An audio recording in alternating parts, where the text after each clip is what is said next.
अस्मी, मेरी आंखों में आंखें डालो। चुप क्यों हो बेटा? बोलो कुछ, डरो मत। डर तो लगेगा ना मैडम, आप यूं। मैं जो कर रही हूँ तुम्हारी भलाई के लिए ही कर रही हूँ। पर मैडम, मैंने कुछ नहीं किया मैडम, मैंने कुछ नहीं किया। सारी गलती उसकी है। उसकी मतलब? किसकी? सारी गलती भगवान की है मैडम। भगवान की वजह से ये सब हुआ है।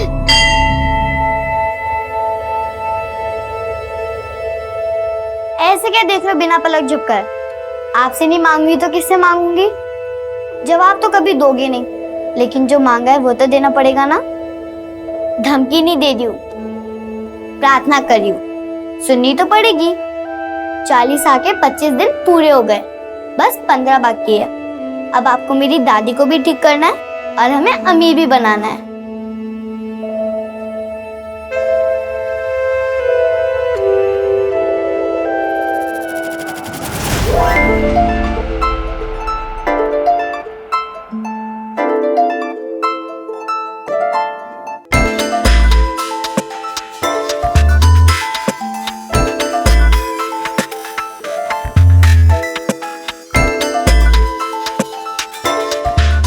दूसरे के जूते में पैर जमाना आसान नहीं होता है जी। आपकी पुरानी वाली नौकरी ही अच्छी थी, आप उसके कहे पर मत जाइए, अपने हालात के हिसाब से चलिए कौशल जी। मैंने सब हिसाब लगा लिया है फरीदा। तरक्की का पहाड़ चढ़ना है तो जूते भी उसी हिसाब से पहनने पड़ेंगे। करिए जो करना है, लेकिन देखना एक दिन पछताएंगे आप। अपने पैरों पर खुद कुल्हाड़ी मार रहे हैं। अपने पैरों पर कुल्हाड़ी तो एक ही बार मारी थी मैंने, 12 साल पहले जब तुझसे शादी की थी। अब वो मार झेल के इतनी अकल तो आई है कि कभी किसी से मात नहीं खाऊंगा मैं। तो मैं भी आपको उसी तजुर्बे से समझा रही हूँ। अपना तजुर्बा घर संभालने में इस्तेमाल कर, मेरे काम धंधे में नहीं। देख मैं तुझे ना समझा।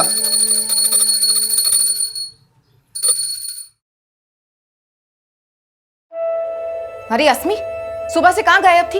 अब शक्ल दिखा रही है। क्या अस्मी सुबह से बाहर थी और तुम्हें कोई फिक्र ही नहीं है? खेलने गई थी। और आपको कब से पड़ी है अस्मी की? घर आके ये तक तो पूछा नहीं कहाँ है वो। टेंशन मत लो, आ गई आपकी जुबान। बोलो क्या चाहिए? कुछ नहीं चाहिए? अच्छा हाँ दादी, हमारा मिशन जल्दी पूरा होने वाला है। 25 हो गए, बस 15 बाकी है। वो भी गए तो सबका भला। क्या खुसर फुसर चल रही है? कुछ नहीं अम्मा। अच्छा चल कुछ खा ले, खेल खेल के भूख नहीं लगती तुझे? नहीं अम्मा, आज मुझे बिल्कुल भूख नहीं है, क्योंकि आज मुझे इतनी खुशी है कि मेरी भूख मरी गई। ऐसे क्या खुशी मिल गई तुझे? हाँ? ये जूते कहाँ से लाई तू? ठीक है, अब मैं कुछ नहीं पूछूंगी तुमसे, पर तुम्हें मेरी एक बात माननी पड़ेगी। तुम ये सारी बातें ना पुलिस नहीं, मैंने कुछ नहीं किया मैडम। डरने की कोई बात नहीं। नहीं मैडम, मैंने कुछ नहीं किया मैडम, मैंने कुछ नहीं किया मैडम। नहीं, चुप हो जाओ, मैं जो बोलूंगी वही करना पड़ेगा, समझ रहे हो? सॉरी, बैठो। देखो अस्मी, मैं तुम्हारी भलाई के लिए ही कर रही हूँ। अब जो मैं बोलूंगी वही करना पड़ेगा।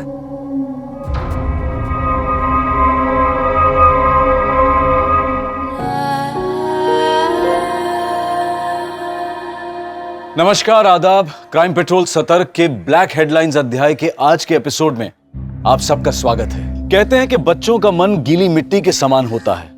अगर अच्छाई के सांचे में ढालो तो वो हमेशा सही रास्ते पर ही चलेंगे, पर बच्चों को बहकाकर उनसे गलत करवा लेना भी एक विपरीत कला है। और जब बच्चे गलत को सही मानना सीख जाते हैं तो उन्हें अच्छाई का रास्ता दिखाना दुनिया का सबसे मुश्किल काम होता है। ये साल 2019 का एक ऐसा केस है जो आज भी इस मुश्किल दहलीज पर है। आप सोच रहे होंगे कि उस कमरे में एक बच्ची और उस महिला के बीच में ऐसा क्या चल रहा होगा जो हमें और हमारे बच्चों को ऐसी परिस्थितियों से बचने के लिए सतर्क कर सकता है। दरअसल वहां 11 वर्षीय अस्मी का काउंसलिंग सेशन चल रहा था और उस काउंसलिंग के बाद जो सामने आया उसने सिर्फ स्कूल अथॉरिटीज को ही नहीं बल्कि पूरे देश को अचंभे में डाल दिया था। देखो, हमारे बीच में जो भी बातें हुई वो अभी किसी से मत डिस्कस करना। मैं अभी आती हूँ।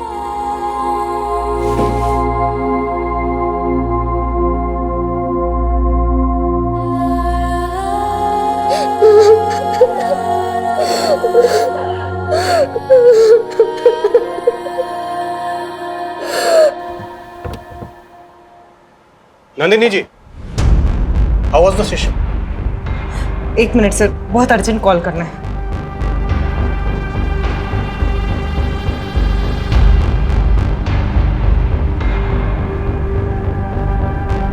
मैं LNC पब्लिक स्कूल में रेगुलर सेशंस करती हूँ। आज एक बच्ची का काउंसलिंग कर रही थी अस्मी। जब काउंसलिंग कर रही थी, जो सच्चाई पता चला उससे मैं दंग रह गई।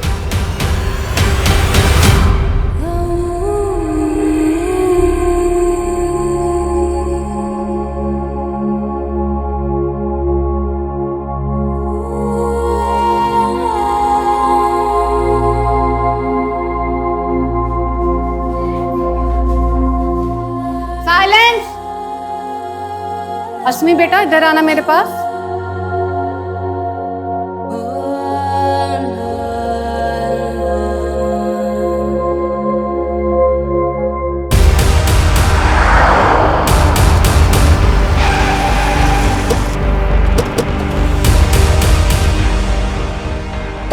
हेलो सर, मैं नंदिनी सुरवाना। मैंने ही आपको फ़ोन किया था। वो बच्ची अस्मी कहाँ है? अब वो अपने क्लासरूम में है सर। मैंने उसको समझा दिया कि वो किसी से कुछ ना कहे। मैंने स्कूल अथॉरिटीज़ को भी कुछ नहीं बोला है। एक्चुअली मुझे लगता है अथॉरिटीज़ में ही कोई कल्प्रिट हो सकता है। स्कूल अथॉरिटीज में? जी, कोई एक नहीं है सर। अस्मी बोल रही थी उसके ऊपर 25 से भी ज़्यादा लोगों ने शोषण किए। What? छोटी बच्ची पर 25 से ज्यादा लोगों ने शोषण किया? जी। है हमारे पास, वो भी एकदम प्राइम लोकेशन पे। सॉरी सेठ। आप लोग एक बार जाकर के वो फ्लैट देख लीजिए, है ना? कौशल जी। इनको वो कुतुब नगर वाला फ्लैट दिखा दो। जी सेठ। अगर आप लोगों को पसंद आ जाता है तो आगे की बात।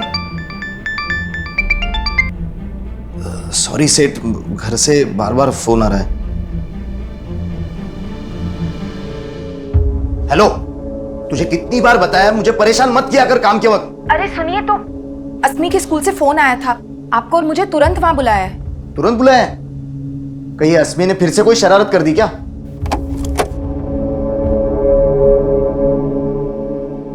अस्मी, बैठो। आपने मुझे जो जो बोला है ना, वो सब ये अंकल को बता दो। डरो मत। बोलो बेटा। तो डरने की जरूरत नहीं है।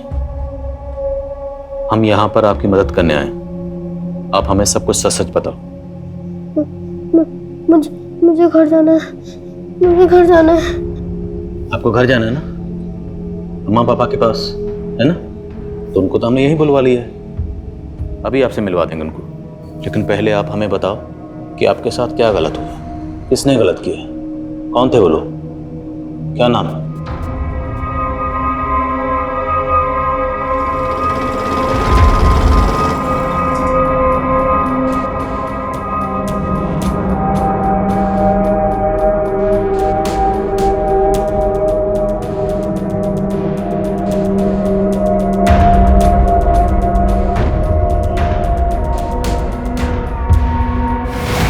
मेरे साथ कुछ बुरा नहीं हुआ है अंकल, कुछ बुरा नहीं हुआ है मेरे साथ। अस्मी, ये क्या बोल रहे हो तुम? आपने अच्छा नहीं किया मैडम। अब मैं आपकी बातों में कभी नहीं आऊंगी। अस्मी, ये क्या बोल रहे हो तुम? नंदिनी, एक मिनट प्लीज। अस्मी बेटा, क्या ये सच है? नंदिनी मैडम ने हमें बताया कि आपने उनसे कहा है कि आपके साथ 1-2 बार नहीं, कई बार गलत हुआ, कई लोगों ने गलत किया। क्या ये सच है? आपने ऐसा कहा? नहीं अंकल, नंदिनी मैडम झूठ कह रही है। सर शायद वो डर गई है। आप सच क्यों नहीं बोल रहे हो बेटा? मैं झूठी नहीं हूँ अंकल, मैडम ने आपको झूठ बोला है। मेरे साथ कुछ बुरा नहीं हुआ है, मैं सच कह रही हूँ। अस्मी अपने बयान से मुकर चुकी थी, लेकिन काउंसलर नंदिनी पूरे यकीन के साथ कह रही थी कि अस्मी का शोषण हुआ था। आखिर क्या वजह थी कि अस्मी अपने बयान से मुकर रही थी? अगर नंदिनी की बातों में सच्चाई थी तो यह केस वाकई में बहुत गंभीर था। ऐसे में पुलिस ने इस मामले में बहुत ही संवेदनशीलता के साथ तहकीकात करने का फैसला किया।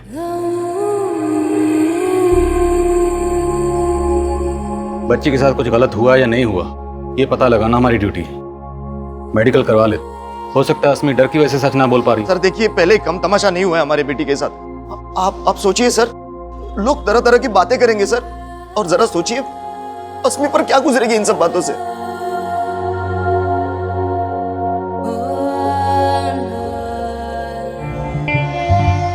ठीक है कौशल, आप अस्मी को घर ले जा सकते हैं। जी सर।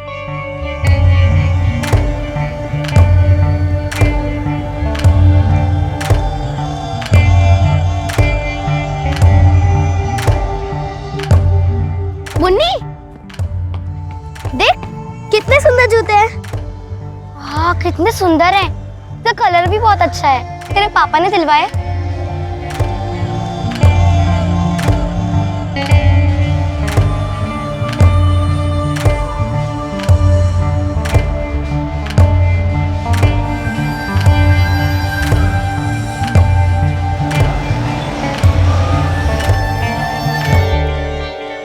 क्या सोच रहे हैं सर? क्या इसमें सच बोल रही है? झूठ। और काउंसलर नंदिनी झूठ क्यों बोलेगी? सर लेकिन सोचने वाली बात यह है कि नंदिनी को एक अनजान आदमी कॉल करता है और अस्मी का नाम लिए बिना वो इस स्कूल के किसी स्टूडेंट के लगातार शोषित होने की बात करता है। हेलो। आप नंदिनी स्वर्णा मैडम बोल रही है ना? हाँ जी, आप कौन? देखिए, अपना नाम तो मैं आपको नहीं बता सकता। नाम नहीं बता सकता? तो मुझे फोन क्यों किया? क्योंकि आप LNC पब्लिक स्कूल के बच्चों को ग्रुप काउंसलिंग देने जाती है ना। उस ग्रुप में एक बच्ची ऐसी भी है जिसका काफी लंबे टाइम से शोषण हो रहा है। क्या? किस बच्चे के बारे में बात कर रहे हो आप? अब ये तो आपको ही पता लगाना होगा मैडम। हेलो। और सर नंदिनी इतने सारे स्टूडेंट्स में सिर्फ अस्मी को फिगर आउट करती है। पिछले सेशन में मैंने एक टॉपिक डिस्कस की थी, गुड टच और बैड टच। याद है आप सबको? अच्छा, आज तक उस सेशन के बाद किसी ने बैड टच महसूस किया है?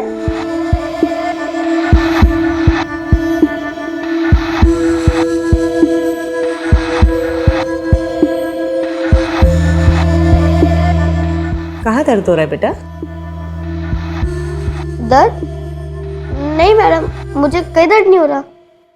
तो हो सकता है नंदिनी को कोई गलतफहमी हुई हो। तुम कहना चाहते हो कि किसी कॉलर ने नंदिनी को फोन करके ये बताया कि आपके स्कूल की किसी बच्ची का शोषण हो रहा है और नंदिनी को ये गलतफहमी हो गई कि वो बच्ची अस्मी है, जबकि हो सकता है कि वो बच्ची इसी स्कूल की कोई दूसरी बच्ची हो सकता है सर। पॉसिबल नहीं है मनीष, क्योंकि नंदिनी ने न सिर्फ ये कहा कि अस्मी ने उसको शोषण के बारे में बताया, बल्कि वो दावे के साथ ये भी कह रही है कि अस्मी ने उसको यहाँ तक बताया कि शोषण करने वाले 25 से ज़्यादा लोग थे।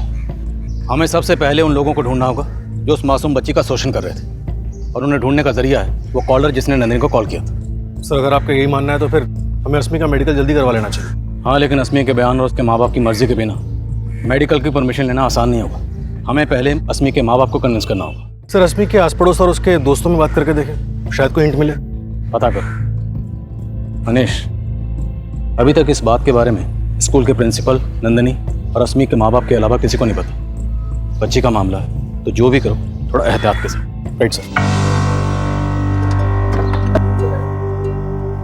अस्मी, अब रोने से क्या होगा?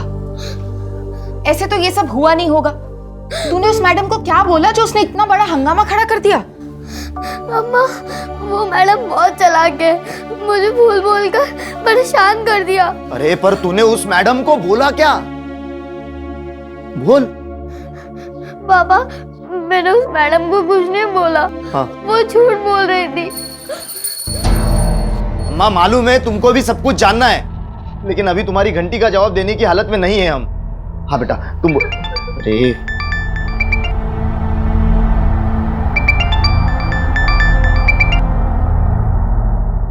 हेलो कौशल, तू 1 घंटे का बोल के गया था ना? तू अभी तक से ऑफिस नहीं आया? हाँ सेठ, मैं वो क्या मिमिया मत। अभी के अभी तो अगर ऑफिस नहीं आया ना तो दोबारा आने की जरूरत भी नहीं है। सर मैंने तब भी बोला था, जिस आदमी ने मुझे फोन किया था उसके बारे में मुझे कुछ नहीं पता है, पर उसने जो बोला था वो सही निकला। और नंदिनी जी, अगर आप सही बोल रही हैं, सच बोल रही हैं, तो सर मैं 100% सच बोल रही हूँ। अस्मी ने आपको यही बोला था कि उसके साथ 25 लोगों ने? सर 25 से भी ज्यादा लोग सर।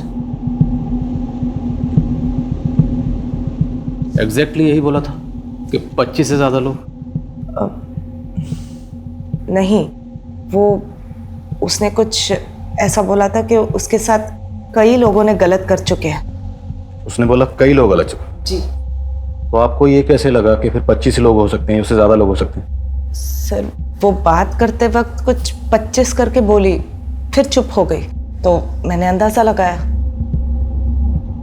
तो आपका कोई और अंदाजा जिससे हमें उन 25 लोगों के बारे में कुछ पता चल सके, उनका नाम, कोई क्लू? नहीं सर मैं जानने की बहुत कोशिश की थी, पर अस्मी ने, हाँ सर, वो बात करते वक्त उसने किसी का नाम लिया था शायद। किसका नाम? बल्लू या बल्ली, ऐसा कुछ। और ये नाम आपको अभी अचानक कैसे याद आ गया? सर उस टाइम पे इतना सब कुछ हो गया था और ये नाम को लेके मैं उतना श्योर भी नहीं थी, पर वो कुछ बल्लू या बल्ली ही था। अभी आप श्योर? यस सर, पर उसने एक ही बार बोला था, फिर उसके बाद उसने किसी के बारे में कुछ नहीं बताया।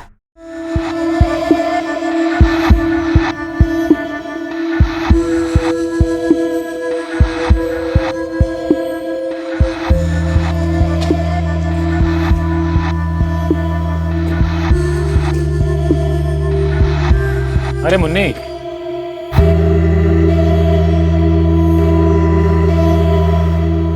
देखो मैं क्या लाया तुम्हारे लिए, चॉकलेट।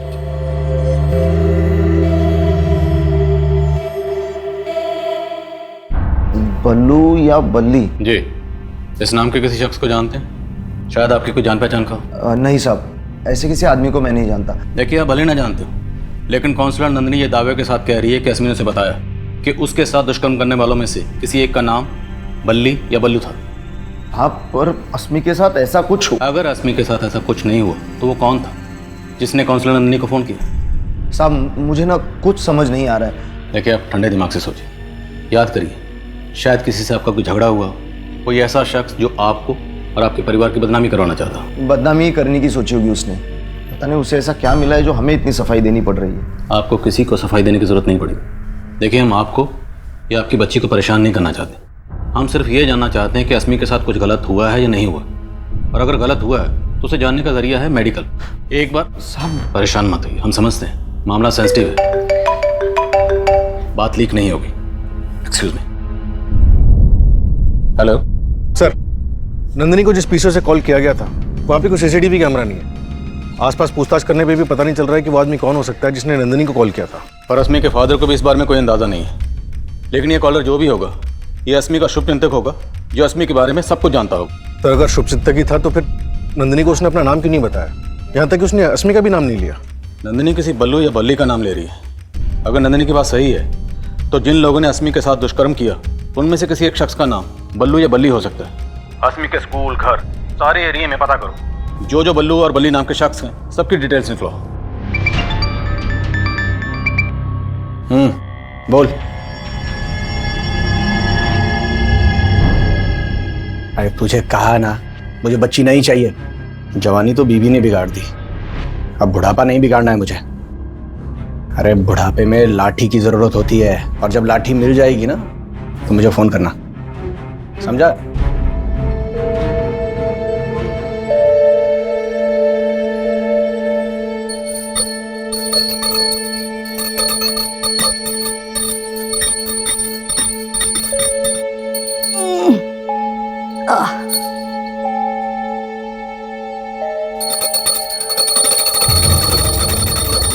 मैं ठीक हूँ दादी, आप मेरी फिक्र मत करो, आप अपनी सेहत पर ध्यान दो, मैं ठीक हूँ।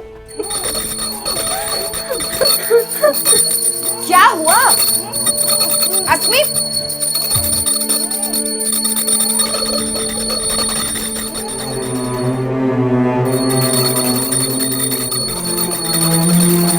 अम्मा, सिर्फ आप ही नहीं है अस्मी की फिक्र करने को, मैं भी उसकी अम्मा हूं। ये देखिए, सॉरी लिख कर गई है। अब क्या मतलब निकालूं मैं इसका?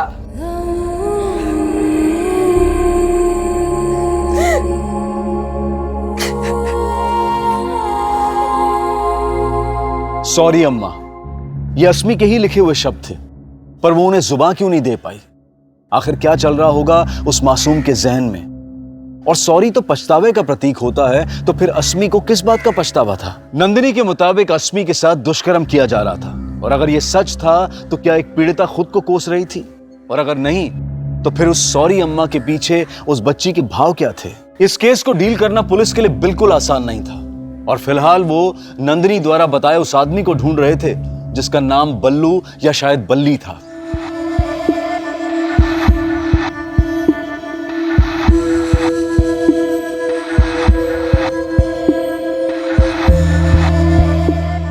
जी नहीं, फिलहाल अस्मी ने कुछ एक्सेप्ट नहीं किया है, लेकिन नंदिनी ने जो किया है वो।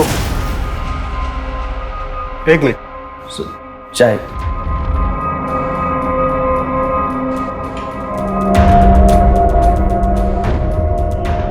पुलिस अस्मी के स्कूल, घर, मोहल्ले, हर जगह बल्लू और बल्ली नाम के आदमी का अस्मी से कनेक्शन ढूंढ रही थी। लेकिन इस केस को सही डायरेक्शन देने के लिए पहले यह जरूरी था कि अस्मी का मेडिकल टेस्ट करवाया जाए, जिसके लिए पुलिस लगातार अस्मी के पेरेंट्स पर दबाव डाल रही थी।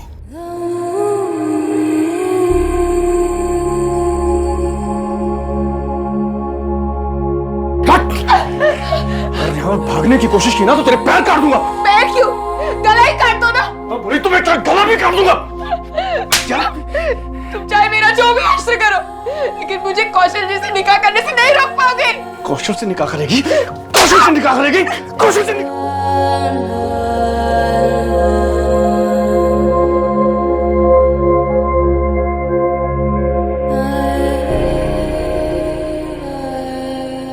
अभी हम कभी पीछे मुड़ के नहीं देखेंगे फरीदा। हम साथ मिलके ये घर बसाएंगे अपने होने वाले बच्चों के साथ।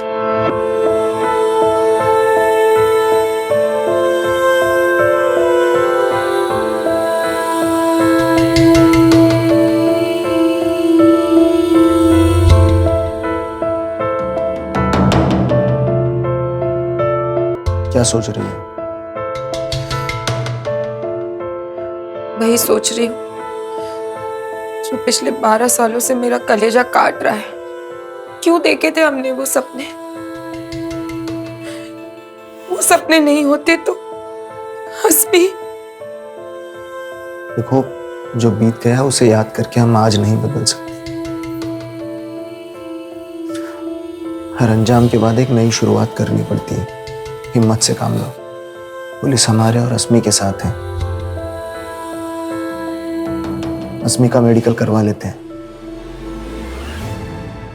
कहते हैं कि पुराने जख्म भले ही भर जाएं, लेकिन उसके निशान नहीं मिटते। और अस्मी के केस में भी उसके माता पिता फरीदा और कौशल के पुराने जख्मों के निशान पुलिस के सामने आने वाले थे।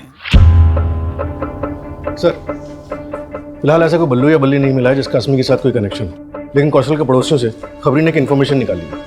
फिर उसी स्त्री वाले ने बताया कि एक आदमी अस्मी, फरीदा और कौशल के बारे में पूछ रहा था। भाई साहब, ये लड़की वही है ना जिसके माँ बाप अलग अलग धर्म से हैं? वो आदमी कौन हो सकता है, फिलहाल इसका कोई लीड नहीं मिला। हो सकता है कि वो नंदिनी को कॉल करने वाला कॉलर हो, या फिर अस्मी के साथ दुष्कर्म करने वाला। पर ये जो भी था, वो फरीदा और कौशल के अलग अलग मजहब होने के बारे में क्यों पूछ रहा था? इस बारे में फरीदा और कौशल से बात की? नहीं सर, फिलहाल उनसे कोई बात नहीं की। लेकिन सर, उस स्त्री वाले ने एक और बात बताई। ये फरीदा कौशल की दूसरी बीवी है। दूसरी बीवी? हाँ सर, 12 साल पहले अपनी पहली बीवी से अलग होने के बाद कौशल ने फरीदा से दूसरी शादी की थी। हम उसकी पहली बीवी का पता लगा रहे हैं सर। और मनीष, इन सब बातों का अस्मी के साथ हुए दुष्कर्म से क्या ताल्लुक हो सकता है? सर, हो सकता है। सर, अस्मी के फादर का फोन आया था। वो अस्मी का मेडिकल करवाने के लिए तैयार है।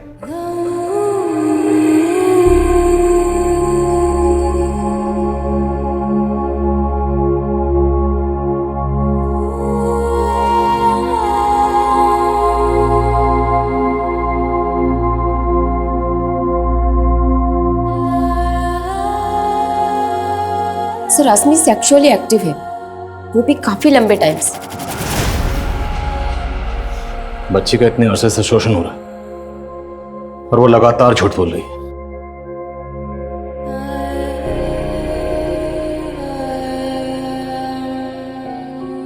अस्मी बेटा,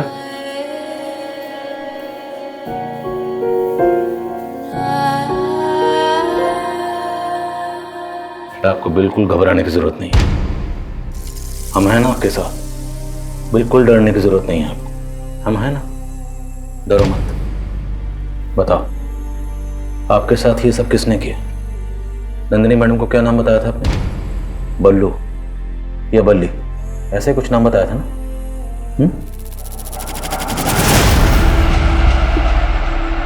जो होना था हो गया, लेकिन अब तुम ये बातें किसी और को नहीं बताओगी, किसी को भी नहीं।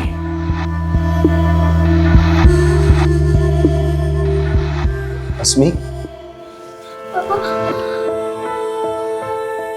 बेटा डरो मत, हमको बताओ कौन है जिसने तेरे साथ, बोलो बेटा। बेटा, ऐसा कौन है वो जिसका नाम तो नहीं बता पा रही? बोल अस्मी, कौन है वो?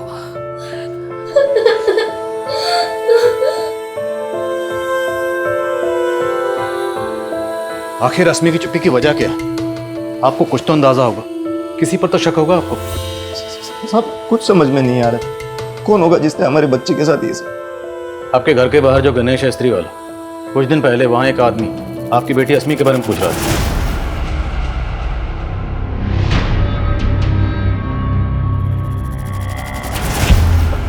कौन आदमी?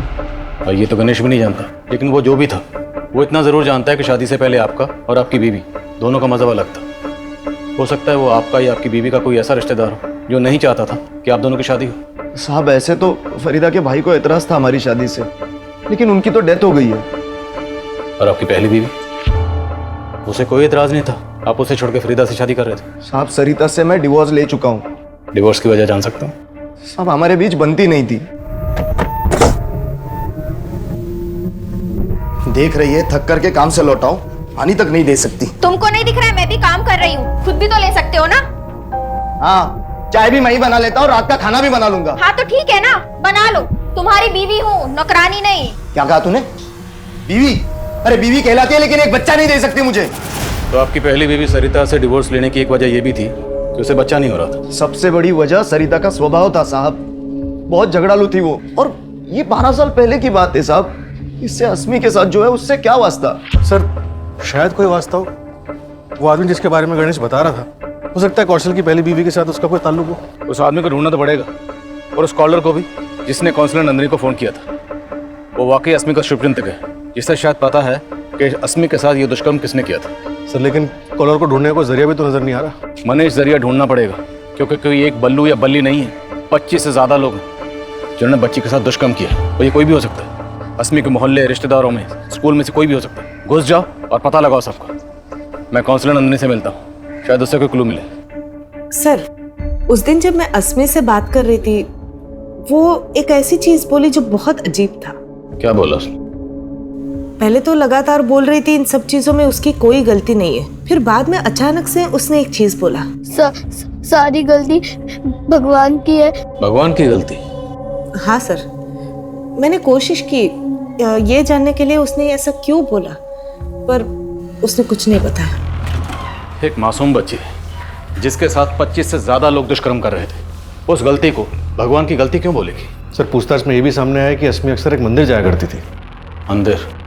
सर अस्मी के स्कूल में एक पियोन है जिसका नाम बल्लेश्वर है, और पता चला कि उसके घर वाले उसे बल्ली भी कहते हैं।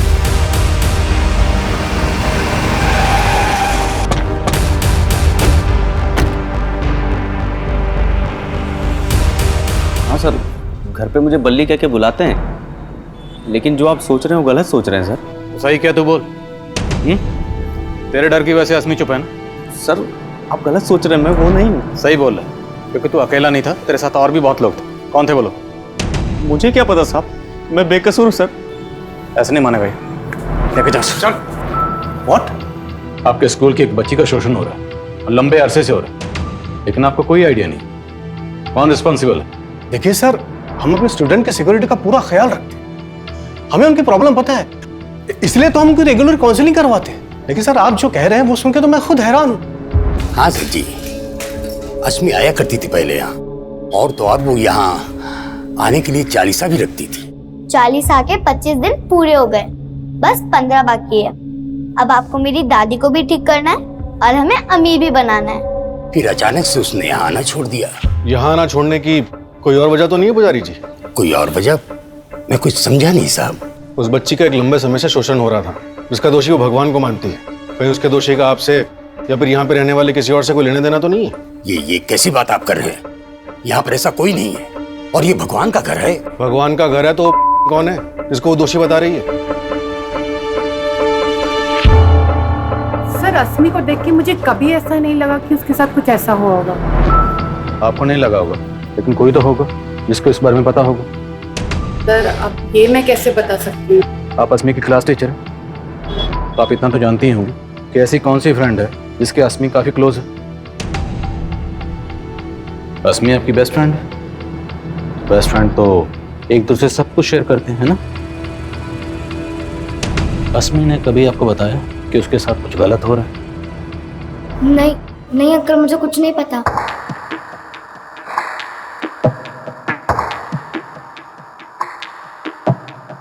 मुझे शक है ये मुन्नी जरूर कुछ छुपा रही है। पता करो मेरा शक कितना। Okay sir. देखते ही देखते खबर चारों तरफ फैल गई।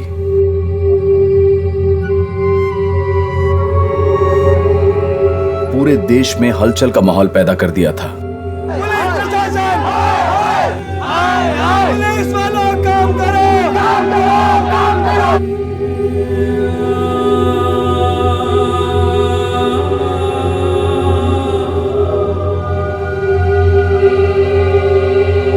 लेकिन सवाल यह था कि इतना सब सहने के बावजूद अस्मी चुप क्यों थी?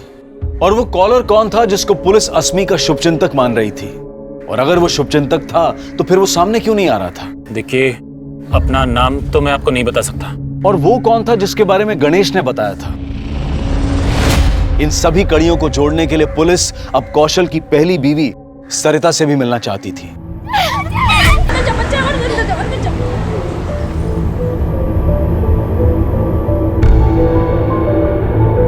पिछले 12 साल से मैंने कौशल की शक्ल तक नहीं देखी, और उसकी बीवी और बेटी से मेरा कोई लेना देना नहीं है। बच्चे ना होने की वजह से भी कौशल ने आपसे डिवोर्स लिया था। कहीं इसी जलन में आपने कौशल का बदला उसकी बेटी से तो नहीं लिया? इतनी गई गुजरी नहीं हूँ मैं। कौशल के मुझे छोड़ने की वजह फरीदा थी। एक तरफ वो मेरे साथ रह रहा था और दूसरी तरफ उस फरीदा से इश्क लड़ा रहा था। और वो फरीदा, वो भी कुछ कम नहीं थी। जैसे कौशल ने मुझे छोड़ा, उसने भी अपने पति को छोड़ा था। क्या ये कौशल से फरीदा की दूसरी शादी थी?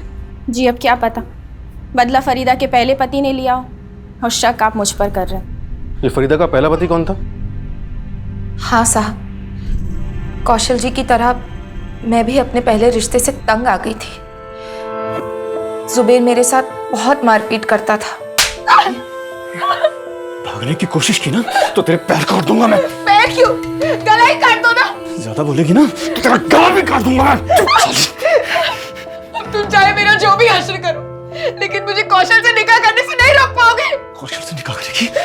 कौशल से निकाह करेगी? कौशल से निकाह करेगी? बड़ी मुश्किल से मैंने जुबेर को छोड़ा।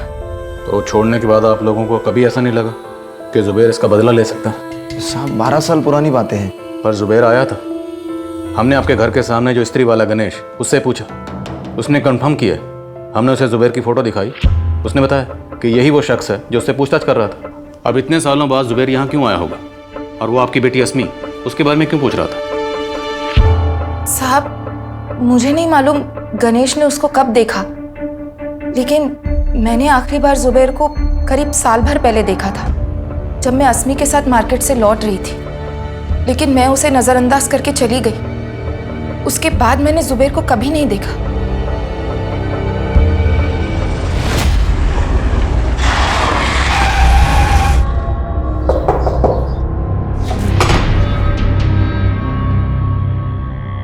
जी सर, वहाँ तो मैं अपने काम से गया था। मुझे तो पता भी नहीं था फरीदा वहाँ रहती है। अचानक मेरी नज़र उस पर पड़ी, लेकिन तू फिर भी वहाँ गया? सर, मैंने कहा ना, मैं काम के सिलसिले में वहाँ बार बार जाता रहता हूँ। अगली बार जब गया तो मैंने उस लड़की को देखा, तो मैंने उसके बारे में पूछ लिया।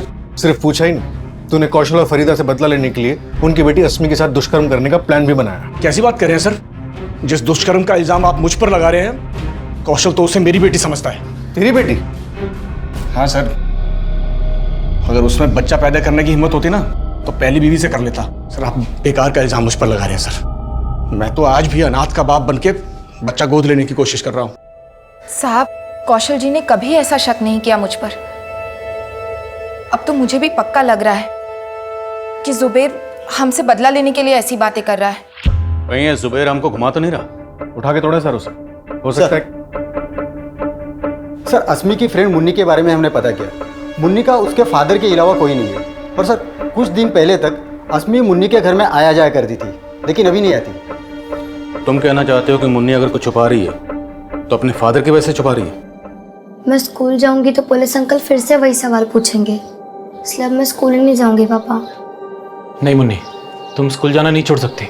तुम्हें डरना नहीं है, हिम्मत से काम लेना है, समझी?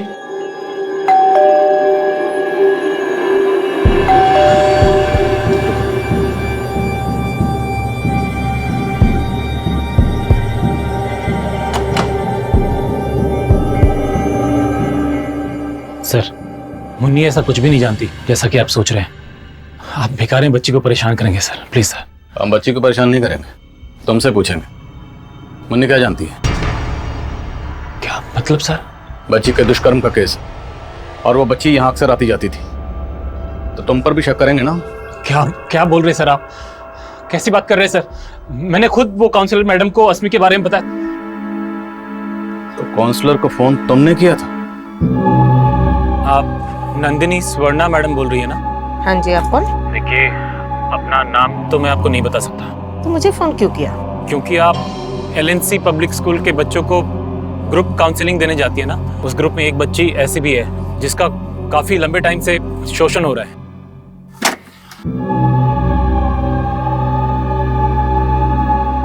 मैंने जानबूझ के अपना नाम नहीं बताया था क्योंकि मुझे लगा वो सब बातें उठेंगी तो फिर मुन्नी को भी आपके सवालों के जवाब देने होंगे सर। इसका बुरा असर पड़ता उस पर। मैं नहीं चाहता था सर। तो तुम्हें ये सब बातें किसने बताई? मुन्नी ने? हाँ सर, अस्मी ने सिर्फ मुन्नी को ही वो सारी बातें बताई थी। अंकल अस्मी मेरी बेस्ट फ्रेंड है, लेकिन एक बार मेरी उससे खट्टी हो गई थी।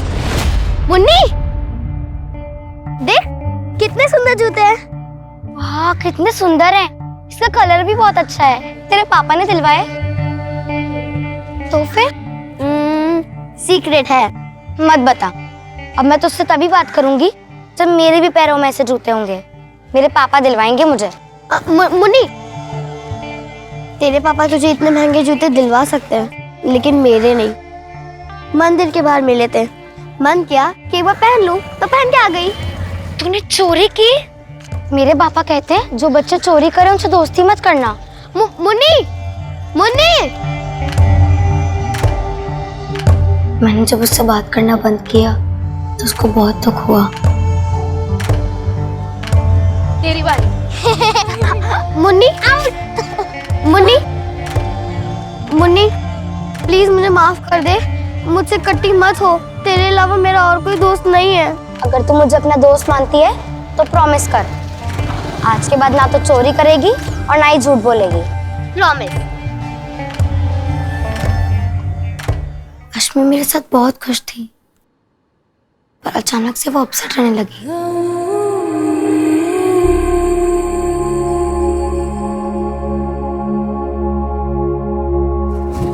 आसमी, तूने तो बोला था तू मेरी बेस्ट फ्रेंड है, पर तू तो आजकल मेरे साथ खेलती भी नहीं है।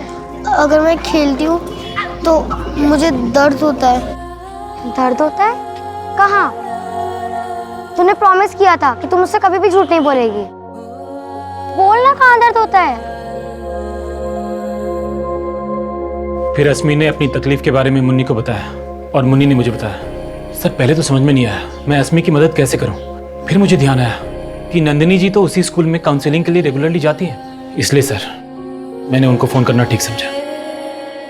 मुन्नी, आप और अस्मी बेस्ट फ्रेंड है ना? तो बेस्ट फ्रेंड तो एक दूसरे से झूठ नहीं बोलते, है ना? तो आप हमारे लिए अस्मी से एक बार फिर से पूछोगे कि उसे तकलीफ किसने दी, कौन थे वो लोग?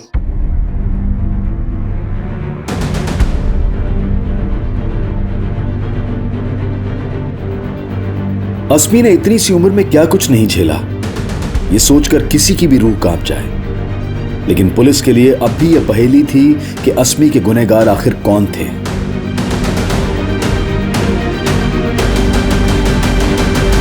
बैठो। मैडम, आप मुझे यहाँ पर क्यों लेकर आई है? आप मुझे पनिश करने वाली हैं? नहीं अस्मी, मैं आपको पनिश नहीं कर रही हूँ। मुझे आपसे कुछ बात करनी है। आपके बाद बाकी बच्चों से भी बात करूंगी, पर आपसे पहले, क्योंकि आप स्पेशल हो। मैं स्पेशल हूँ? इसीलिए तो बुलाया है। अच्छा, अभी एक गेम खेलेंगे। रेडी? ठीक है, मैं जो भी क्वेश्चन पूछती हूँ उसका फटाफट जवाब देना है। दोगे? आपका फेवरेट क्या है, चॉकलेट या आइसक्रीम? चॉकलेट। डैडी या मम्मी?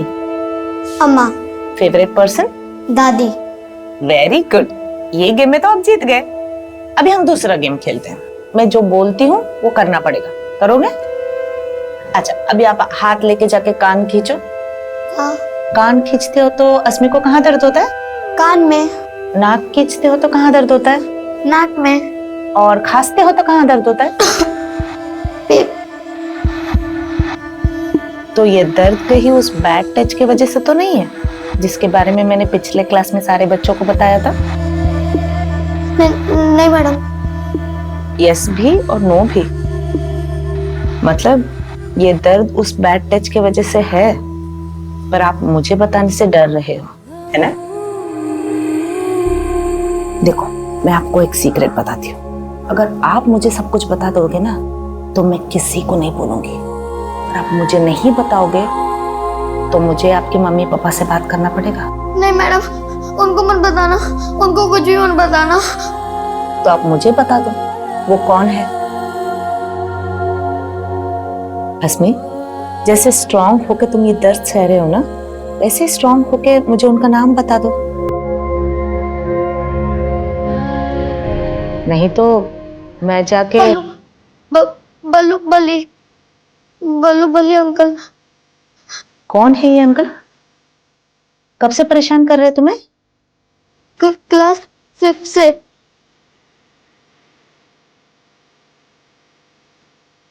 कहाँ रहते हैं? मुझे नहीं पता, तो दूसरे अंकल को पता है। दूसरे अंकल? क्या वो दूसरे अंकल भी तुम्हारे साथ? क्या ये सिर्फ 2 लोग हैं या और भी? और कितने लोग हैं बेटा?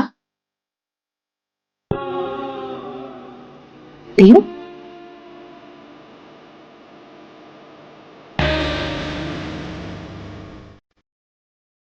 दस?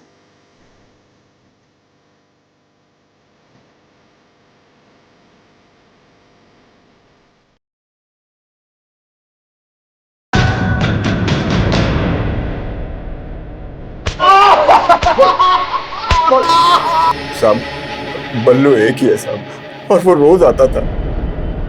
बल्ली नाम का तो कोई भी नहीं है। नहीं साहब, साहब नहीं साहब, साहब साहब साहब साहब अशफाक सेठ की गलती है साहब। साहब उसी ने मेरी बुद्धि खराब की। अच्छा खासा कंडक्टर का काम करता था, बोला स्टेट एजेंट बन के दुगना कमाऊंगा, और फिर मुझे पाई पाई के लिए मोहताज कर दिया उसने। सेठ 4 महीने हो गए, एक पैसे की आमदनी नहीं है, कुछ भी नहीं रहा मेरे पास। कौशल की पूरी कमाई कमीशन पे थी साहब, एक भी सौदा नहीं करवा पाता था। हालत इतनी खराब थी साहब कि घर पे खाने के लिए नहीं होता था। ये लो, खा लो, और अपने अशफाक सेठ को भी बुला लो दावत पर। पैसा तो चाहिए ना साहब, लेकिन पैसा देने के बजाय वो अपना उधार वसूलने के लिए मेरे घर पे आके हंगामा करता था। पहले कौशल की नौकरी छुड़वा दी, फिर उससे मजदूरी कराकर उस पर उधार चढ़ा दिया, और अब वही वसूलने आ गए हो। एक पैसा नहीं देगा कौशल तुम्हें। निकल जाओ यहाँ से। निकल जाऊंगा और तुमसे पैसा भी नहीं मांगूंगा, लेकिन उसके बदले में तुम्हें भी मुझे कुछ देना होगा। साहब, जब मैंने कौशल को अशफाक की नियत के बारे में बताया तो वो ऐसे निकले थे जैसे उसे मार ही डालेंगे। तू सेठ होगा इस दुकान का, लेकिन मेरी बीवी से ऐसे बोलेगा तो तेरा थोबड़ा बिगाड़ दूंगा मैं। अरे तू अपनी किस्मत बिगाड़ रहा है। तेरे को मैं सिर्फ ऊपर से पैसा ही नहीं दूंगा, तेरा सारा कर्जा माफ कर दूंगा कौशल। गए थे मेरी आबरू का बदला लेने, लेकिन खुद बिक गए। आप ऐसा बोलेंगे? मैं कभी सपने में भी नहीं सोच सकती थी। सपने मैंने भी बड़े बड़े देखे थे फरीदा, पर अब खाने के लाले पड़े और ऊपर से माँ की दवाई का खर्चा। अरे तो हाथ पैर सलामत है ना आपके? कोई और काम क्यों नहीं ढूंढ लेते आप? अरे कोई और काम कैसे ढूंढूं मैं? उन्होंने खुद से हार मान ली थी और मैं उनसे हार गई। मुझे मजबूर कर दिया था साहब। आए दिन मुझे अशफाक के पास जाना पड़ता था और कौशल ने धीरे धीरे मेरे अपमान में ही अपनी आराम की जिंदगी ढूंढ ली थी। और जब अशफाक का मन मुझसे भर गया तो वो... अगर तेरे को 5,000 चाहिए ना, अपनी बेटी को भेज देना। मैं इसके खिलाफ थी, लेकिन फिर हार गई। उस राक्षस के पास भेजने के लिए कौशल अस्मी को भी हमारी गरीबी का वास्ता देने लगा साहब। बेटा तू रोज भगवान से यही मांगती है ना कि दादी ठीक हो जाए और हम अमीर बन जाए। हाँ तो देखो, तुम हमारी इकलौती औलाद हो और तुम्हारा फर्ज है कि तुम भी घर खर्च में और दादी की दवाइयों के खर्चों में हमारा हाथ बटाओ। लेकिन पापा, मैं हाथ कैसे बटा सकती हूँ? बताता हूँ।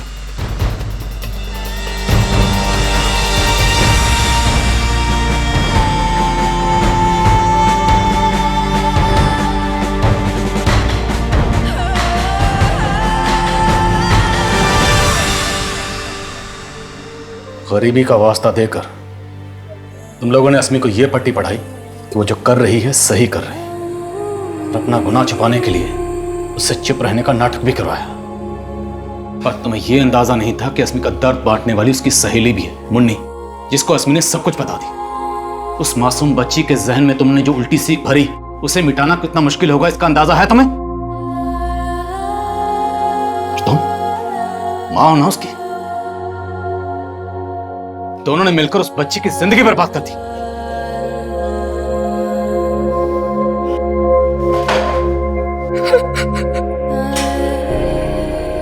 ऐसे दुष्कर्मों से जुड़े केसेस को लेकर हम सालों से अफसोस जता रहे हैं, कभी कैंडल मार्च निकालकर तो कभी धरना देकर। हम ऐसे घिनौने आरोपियों को सख्त से सख्त सजा दिलवाने की मांग करते हैं और अदालत भी ऐसे आरोपियों के प्रति कड़ा रुख अपनाती है, लेकिन फिर भी ऐसे अपराध रुकने का नाम नहीं ले रहे हैं। लेकिन इस केस का सबसे हैरान कर देने वाला पहलू यह है कि जिस गुनाह के लिए अस्मी के माता पिता को सजा मिलने वाली है, उस गुनाह को अस्मी उनका गुनाह नहीं बल्कि अपनी जिम्मेदारी समझ रही है। उसका सॉरी अम्मा लिखने का भाव भी यह था कि वो मासूम समझ रही थी कि वो सारी बातें सबके सामने लाकर उसने अपने पेरेंट्स का भरोसा तोड़ा है, इसलिए वो सॉरी फील करती है। अब सोचे कि उस बच्ची को समझाना क्या आसान होगा कि उसके माता पिता उससे कुछ भी सही नहीं करवा रहे थे। और मान लीजिए कि अगर एक उम्र के बाद उसको एहसास होता भी है कि उसके माँ बाप उसका शोषण कर रहे थे, तो उसके दिल पर क्या गुजरेगी?